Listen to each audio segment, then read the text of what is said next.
আগারগাঁ আদর্শ উচ্চ বিদ্যালয়ের অনলাইন গ্রুপের নবম ও দশম শ্রেণীর প্রিয় শিক্ষার্থীরা, নিশ্চয়ই তোমরা ভালো আছো। করোনার এই মহামারী লগ্নে আমরা আজকের ক্লাসটি একটু অন্যরকমভাবে নেওয়ার চেষ্টা করলাম। আশা করি প্রিয় শিক্ষার্থী বন্ধুরা, তোমরা পুরাটা সময়ই আমার সাথে সহযোগিতা করবে এবং পুরো ক্লাসটি তোমরা উপভোগ করবে। এই আশাবাদ ব্যক্ত করে আজকে আমরা আমাদের ক্লাসের কার্যক্রমে চলে যাচ্ছি। প্রিয় শিক্ষার্থীরা, নিশ্চয়ই তোমরা ভালো আছো।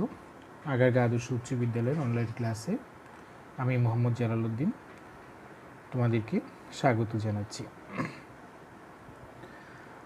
আজকের বিষয় নবম ও দশম শ্রেণীর বাংলা দ্বিতীয় পত্রের অধ্যায় 2 হতে পরিচ্ছদ 3 এর নত্ব ও সত্যবিধান। প্রিয় শিক্ষার্থীরা, আমরা আজকের এই পাঠটি যদি আয়ত্ত করতে পারি তাহলে এই পাঠ হতে আমরা কি কি শিখতে পারবো একটু জেনে নিই। এই পাঠ থেকে আমরা নত্যবিধান ও সত্যবিধান কি এই সম্পর্কে আমরা জানতে পারবো। নত্যবিধান ও সত্যবিধান এর নিয়ম সম্পর্কে আমরা জানতে পারব। মূর্ধন্য ন এবং মূর্ধন্য স এর ব্যবহার আমরা করতে পারব। প্রিয় শিক্ষার্থীরা, চলো আজকে আমাদের মূল পাঠে প্রবেশ করি। আমরা প্রথমেই জেনে নিই নত্যবিধান সম্পর্কে। তাহলে নত্যবিধান সম্পর্কে জানতে হলে আগে আমাদেরকে জানতে হবে নত্যবিধান কি।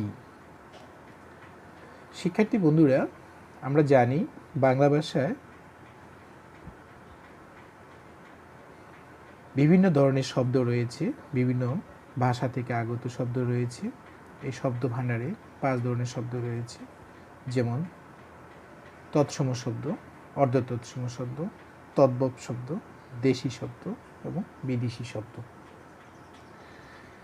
বাংলা ভাষায় সাধারণত মূর্ধন্য ন এই ধ্বনির ব্যবহার নেই, সেজন্য আমরা বাংলা দেশি, তদ্ভব এবং বিদেশি শব্দের বানানে এই মূর্ধন্য নয়ের ব্যবহার আমরা দেখতে পাই না। সাধারণত তৎসম শব্দবহুল শব্দে আমরা এই মূর্ধন্য নয়ের ব্যবহার দেখতে পাই। প্রিয় শিক্ষার্থীরা, তোমরা লক্ষ্য করলে দেখতে পাবে যে বাংলা বর্ণমালা 2টি নয়ের ব্যবহার রয়েছে, একটি মূর্ধন্য ন, অন্যটি দন্ত্য ন।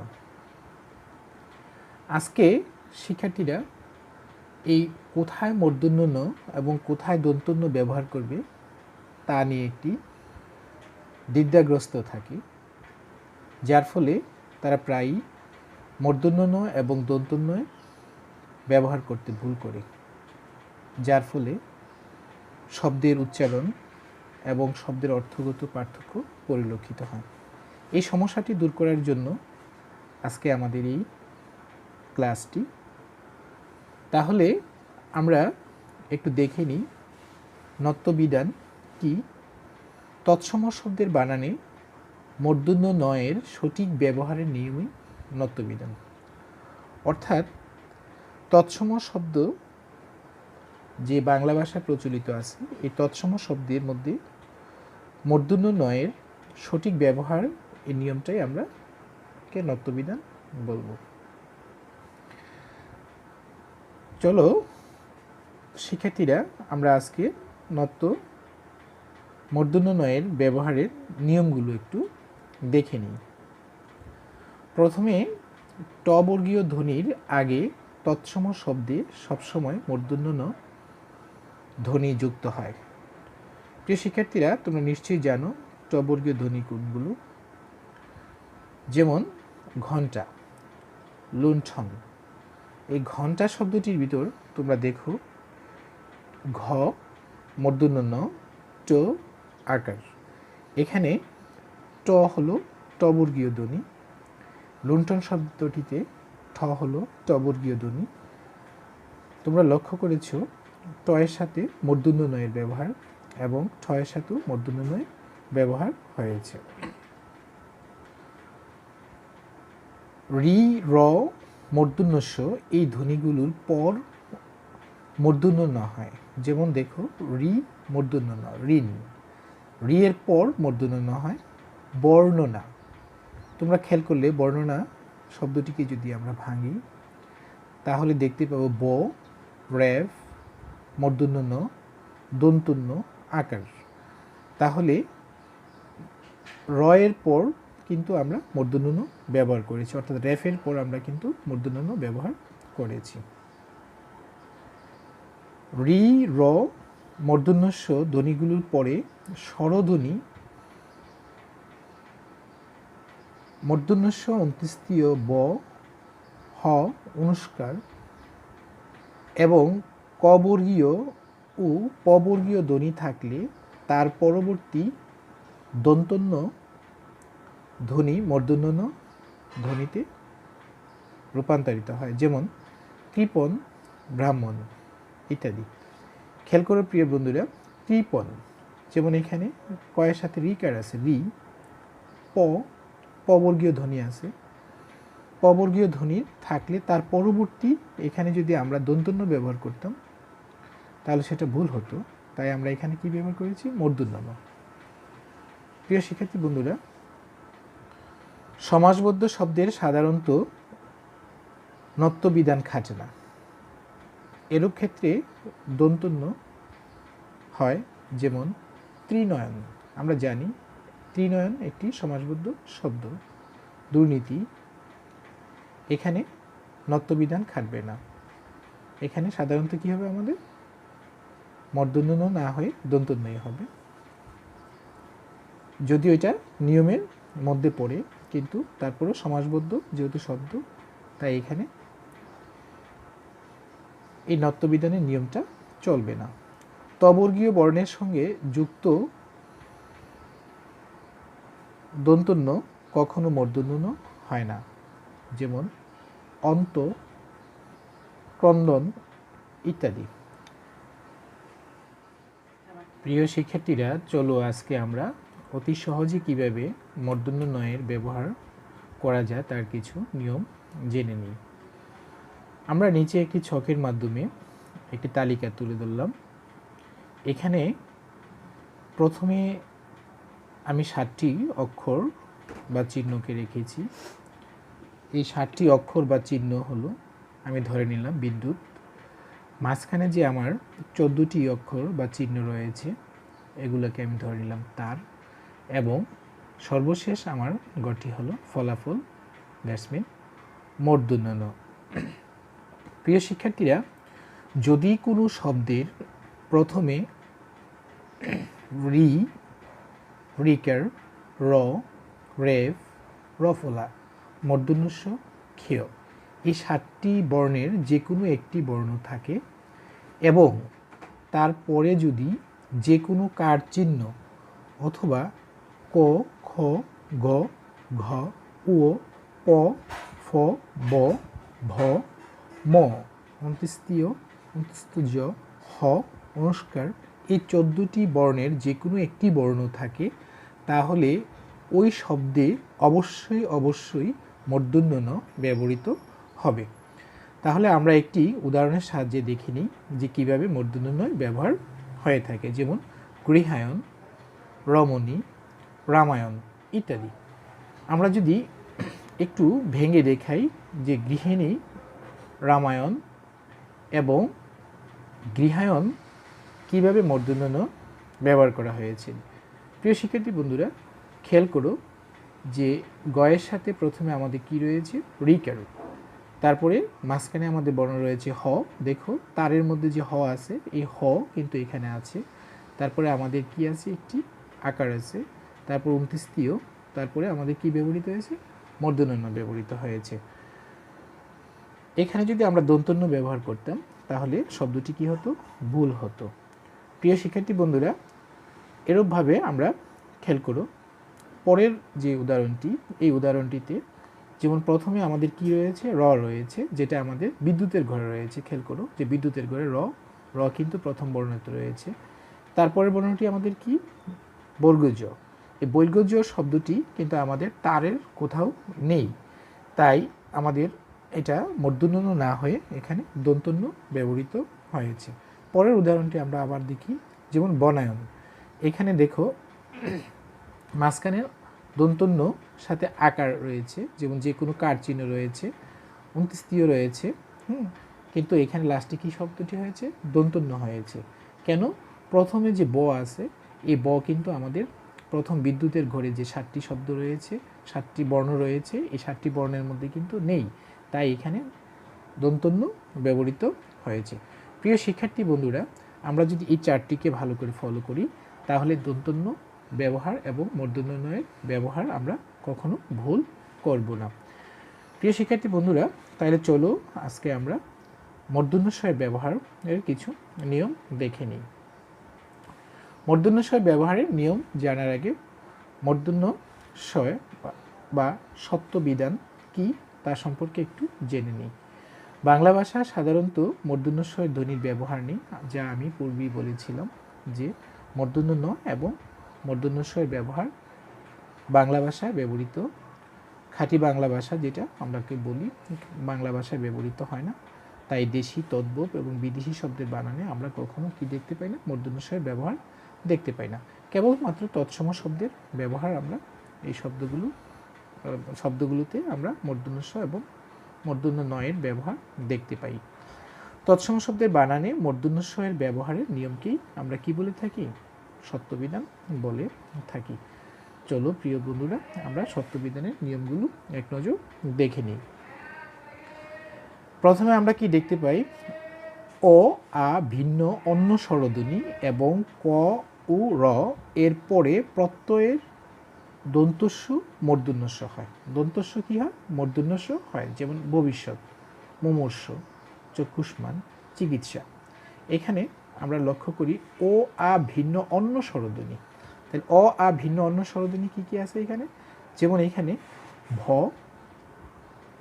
ব, ইকার, মূর্ধন্য ষ। খেয়াল করো প্রিয় বন্ধুরা, এখানে ও, আ ছাড়া যেমন ভকে যদি আমরা ভাঙি, এখানে একটা রস্যই ইকার আছে, অর্থাৎ ও, আ ভিন্ন অন্য স্বরধ্বনি আছে, অর্থাৎ রস্যই স্বরধ্বনিটা এখানে রয়েছে। তাই এখানে কি হয়েছে? দন্তস্ব ব্যবহারের পরিবর্তে প্রত্যয়ে মূর্ধন্য ষ ব্যবহৃত হয়েছে। পরবর্তী বা শব্দটিতে একই অবস্থা, এখানে দীর্ঘ কার রয়েছে, যার কারণে এখানে দন্তস্ব না হয়ে মূর্ধন্য ষ হয়েছে। ইকারান্ত এবং উকারান্ত উপসর্গের পর কতগুলো ধাতুতে মূর্ধন্য ষ হয়? যেমন খেয়াল করো, ইকারান্ত, উকারান্ত, যেমন অভিষেক, এই বানানটি ভুল। এই ভুল বানানটার সাথে যেমন অভিষেক, এখানে ভয়ের সাথে রস্যইকার আছে, এই কারণে এখানে কি দেওয়া আছে? দন্তস্ব দেওয়া আছে, যে কারণে বানানটা কি ভুল। যেমন এখানে অভিষেক অর্থাৎ রস্যইকার ইকারান্ত, এখন এই বানানটার সাথে আমাদের কি ব্যবহৃত হবে? মূর্ধন্য ষ ব্যবহৃত হবে, দন্তস্ব না হয়ে। অনুষঙ্গ, যেমন উকারান্ত এখানে আছে, উকারান্ত উপসর্গের পর ধাতুতে কি হয় আমাদের? সাধারণত মূর্ধন্য ষ। যেমন এখানে অনুষঙ্গ শব্দটিতে অ, ন, উকার, দন্তস্ব ব্যবহৃত হয়েছে, বানানটি ভুল। যখন আমরা এটাকে শুদ্ধ করব, খেয়াল করো পরের বানানটিতে মূর্ধন্য ষ ব্যবহার করা হয়েছে। সুষমা, যেমন স, উ, উকার, দন্তস্ব, ম, আকার। প্রিয় বন্ধুরা খেয়াল করো, এখানে উকারান্ত শব্দ রয়েছে, তাই এখানে উকারান্ত শব্দের শেষে ধাতুতে মূর্ধন্য ষ ব্যবহৃত হয়েছে। প্রিয় শিক্ষার্থী বন্ধুরা, আমরা পরের নিয়মটিতে লক্ষ্য করলে দেখি যে রি এবং রিকারের পর সাধারণত মূর্ধন্য ষ হয়। যেমন রি, মূর্ধন্য ষ ব্যবহৃত হয়েছে রি এর পরে। যেমন ঋষি, কৃষক, কৃষক শব্দটিতে রিকারের পর মূর্ধন্য ষ ব্যবহৃত হয়েছে। দৃষ্টি, রিকারের পর মূর্ধন্য ষ ব্যবহৃত হয়েছে টয়যুক্ত বর্ণের সাথে। প্রিয় শিক্ষার্থী বন্ধুরা, আমরা আরও কিছু নিয়ম আমরা লক্ষ্য করি। যেমন তৎসম শব্দের র এর পর মূর্ধন্য ষ হয়। যেমন বর্ষা, ঘর্ষণ, বর্ষণ ইত্যাদি। প্রিয় বন্ধুরা লক্ষ্য করো, বর্ষা শব্দটি একটি তৎসম শব্দ, এখানে যদি আমরা এটাকে ভাঙি তাইলে ব রেফ মূর্ধন্য স আকার। তা রেফ রয়ের ব্যবহার, তাহলে রেফের পর মূর্ধন্য স ব্যবহৃত হয়েছে। এরকমভাবে আমরা বর্ষা, ঘর্ষণ, বর্ষণ ইত্যাদি ব্যবহার করতে পারি। প্রিয় শিক্ষার্থী বন্ধুরা, র ধ্বনির পরে যদি ও আ ভিন্ন অন্য স্বরধ্বনি থাকে তবে তারপর মূর্ধন্য স হয়। অর্থাৎ রয়ের পর ও আ এই দুটা স্বরধ্বনি যদি অন্য ছাড়া অন্য স্বরধ্বনি থাকে তাহলে আমরা কি দেখতে পাবো? মূর্ধন্য স ব্যবহার দেখতে পারবো। যেমন দেখো পরিষ্কার, যেমন র ব্যবহার করা হয়েছে এখানে ধ্বনিটি, কিন্তু রয়ের পরে আমরা কি ধ্বনি দেখতে পাই? রস্বইকার দেখতে পাই। এটা অ আ ভিন্ন অন্য স্বরধ্বনি, তাই এখানে মূর্ধন্য স ব্যবহার করা হয়েছে। আবিষ্কার একইভাবে, যেমন ভয়ের সাথে আমরা রস্বইকার দেখতে পাই। হস্বইকার হলো অ আ ভিন্ন অন্য স্বরধ্বনি, তাই এখানে মূর্ধন্য স ব্যবহার করা হয়েছে। প্রিয় শিক্ষার্থী বন্ধুরা, রয় ধ্বনির পরে যদি ও আ স্বরধ্বনি থাকে তবে দন্ত স ব্যবহার করতে হবে। যেমন আমরা এখানে পুরস্কার, যেমন পুরস্কার, যেমন পু রয়ের সাথে অ ব্যবহার করা হয়েছে। রকে আমরা যদি ভাঙে, রর সাথে যদি আমরা দেখতে পাই তাহলে একটা অ ধ্বনি আছে, ও, এই কারণে এখানে মূর্ধন্য স-এর পরিবর্তে দন্ত স ব্যবহার করা হয়েছে। প্রিয় শিক্ষার্থী বন্ধুরা, লক্ষ্য করো ট বর্গীয় ধ্বনির সাথে মূর্ধন্য স যুক্ত হয়, যেমন কষ্ট, স্পষ্ট, কাষ্ট ইত্যাদি। প্রিয় শিক্ষার্থী বন্ধুরা, কতগুলো শব্দে আমরা জানি স্বভাবতই মূর্ধন্য স ব্যবহার হয়ে থাকে, যেমন ষড়ঋতু, ভাষণ, ভাষা, ঔষধ, মানুষ ইত্যাদি। এগুলো কোনো নিয়মের ভিতর পড়ে না, সাধারণত এই শব্দগুলোতে এমনিতেই স্বাভাবিকভাবেই মূর্ধন্য স ব্যবহার করা হয়ে থাকে। আরবি, ফার্সি, ইংরেজি ইত্যাদি বিদেশি ভাষা থেকে আগত শব্দ মূর্ধন্য স হয় না, সাধারণত এখানে দন্ত স ব্যবহার করা হয়ে থাকে। আমরা পূর্বেই বলেছিলাম যে একমাত্র তৎসম শব্দে এই মূর্ধন্য স এবং মূর্ধন্য নয়ের ব্যবহার হয়ে থাকে। বাংলা ভাষার যে অন্যান্য শব্দগুলো আছে এখানে মূর্ধন্য স এবং মূর্ধন্য নয়ের ব্যবহার আমরা সাধারণত দেখি না, যেমন পোশাক, মাস্টার, পোস্ট ইত্যাদি। সংস্কৃত 7 প্রত্যয়যুক্ত পদেও মূর্ধন্য স হয় না। সংস্কৃত 7 প্রত্যয়যুক্ত, আমরা কোনো সংস্কৃত শব্দ যদিও মূর্ধন্য স ব্যবহার হয়, কিন্তু 7 প্রত্যয় শব্দের সাথে সংস্কৃত শব্দ হলো মূর্ধন্য স ব্যবহার হয় না। যেমন অগ্নিস্বাদ, ধূলিস্বাদ, ভূমিস্বাদ। এখানে খেয়াল করো 7 প্রত্যয়যুক্ত শব্দে অগ্নির সাথে স্বাদ, অগ্নিস্বাদ, তাহলে এখানে কিন্তু মূর্ধন্য স ব্যবহার হয় নাই, যদিও শব্দটি সংস্কৃত শব্দ। এখানে দন্ত স ব্যবহার করা হয়েছে। তদ্রূপভাবে ধূলিস্বাদ, ভূমিস্বাদ ইত্যাদি। প্রিয় বন্ধুরা, আমরা আরেকটু যদি লক্ষ্য করি যে সত্যবিধানের একদম সহজ করে ব্যবহার এবং আমরা অতি সহজেই যা ব্যবহার করতে পারবে এরকম কিছু নিয়ম যদি আমরা লক্ষ্য করি তাহলে একটু খেয়াল করো নিচের উদাহরণগুলোর সাথে। যেমন ও আ আকার থাকলে দন্ত স হবে, যে কোনো বর্ণে ও আ আকার থাকলে এখানে দন্ত স হবে, মূর্ধন্য স হবে না। যেমন পুরস্কার, তিরস্কার, লস্কর, নমস্কার, তস্কর, এই শব্দগুলোকে ভাঙলে তোমরা খেয়াল করবে। যেমন এখানে পুরস্কার, পুরস্কার শব্দটির সাথে কি আছে আমরা খেয়াল করি, যেমন প, ও, র, অ, স, ক, আ, র। তাহলে খেয়াল করো এখানে র এর সাথে কিন্তু কি আছে, র, অধ্বনিটি রয়েছে, তাই অ থাকলে কিন্তু কি হবে না, মূর্ধন্য স হবে না, এখানে দন্ত স ব্যবহার করা হবে। তাই দন্ত স এবং ক একসাথে ব্যবহার করা, অর্থাৎ বানানটিতে দন্ত স ব্যবহার করা হয়েছে, মূর্ধন্য স ব্যবহার করা হয়নি। তদ্রূপ লস্কর, ল, অ, দন্ত স, ক, র। প্রিয় শিক্ষার্থী বন্ধুরা, ও আ ভিন্ন অন্য যে স্বরধ্বনিগুলো, যেমন রস্বই, দীর্ঘই, হ্রস্বউ, দীর্ঘউ, এ, ওই, ও কার চিহ্ন থাকলে এখানে মূর্ধন্য স ব্যবহৃত হবে। যেমন প্রতিষ্ঠান, এখানে যদি আমরা বাক্যটিকে খেয়াল করি, যেমন প্রতিষ্ঠান, প্রতিষ্ঠান শব্দটিকে আমরা প, রফলা, তারপরে ত এর সাথে ইকার আছে, খেয়াল করো এই যে ইকার আছে এখানে, তাহলে ইকার থাকলে মূর্ধন্য স আমরা ব্যবহার করব, এখানে দন্ত স ব্যবহার করব না। অর্থাৎ আমরা আগেই বলেছি যে ও আ এবং আকার থাকলে দন্ত স ব্যবহৃত হবে, আর এগুলো ছাড়া অন্য যে কোনো স্বরধ্বনি থাকলে আমরা কি ব্যবহার করব, মূর্ধন্য স ব্যবহার করব। যেমন সুষমা, এখানে সু ও উকার উকার আছে, যার কারণে আমরা এখানে কি ব্যবহার করেছি, মূর্ধন্য ষ ব্যবহার করেছি। প্রিয় শিক্ষার্থী বন্ধুরা, আজকে আমরা যে পাঠটা তোমাদেরকে উপস্থাপন করলাম, নিশ্চয়ই তোমরা এখান থেকে অনেক কিছু জানতে পেরেছো এবং বুঝতে পেরেছো। তাহলে আজকের এই পাঠ থেকে তোমাদেরকে একটু আমি যাচাই করে দেখি যে আজকের এই পাঠ থেকে তোমরা কতটুকু শিখলে। তোমাদেরকে আমি একটু সময় দিব, তোমরা এই বই খাতা নিয়ে প্রস্তুত হও এবং উত্তরগুলো লিখে আমাকে অবশ্যই তোমরা এর সাথে মিলিয়ে নেবে। 1 নম্বর প্রশ্ন হলো, রি র মূর্ধন্য ষ-এর পরে কি হয়? আমি এখানে 4টা উত্তর দিয়ে দিয়েছি। কতে মূর্ধন্য ন, খতে দন্তন্য, ঘতে ন জফলা, ঘতে মূর্ধন্য ন জফলা। সঠিক উত্তরটি তোমরা অবশ্যই লিখে খাতায় লিখে রাখবে এবং পরে আমার সঠিক উত্তরের সাথে মিলিয়ে নেবে। কোন বানানটি সঠিক? মধ্যাহ্ন, পূর্বাহ্ন, সায়াহ্ন, অপরাহ্ন। এখানে 4টি শব্দের ভিতরে কোনটি সঠিক তা তোমরা অবশ্যই আমাকে জানাবে। কোন বানানটি সঠিক? যেমন বিভীষিকা, ভিবিশিখা, ভিবিশিখা, ভিবিশিখা। টবর্গীয় ধ্বনির আগে দন্তন্য থাকলে তা কি হয়? মূর্ধন্য ন, দন্তন্য, ন জফলা, মূর্ধন্য ন জফলা। কোন বানানটি সঠিক?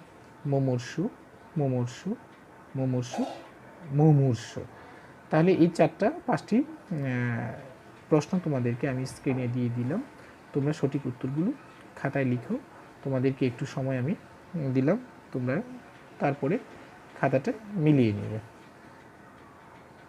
চলো প্রিয় বন্ধুরা, আমরা আজকে মিলিয়ে দেখি আমাদের উত্তরগুলোর সাথে মিলল কিনা।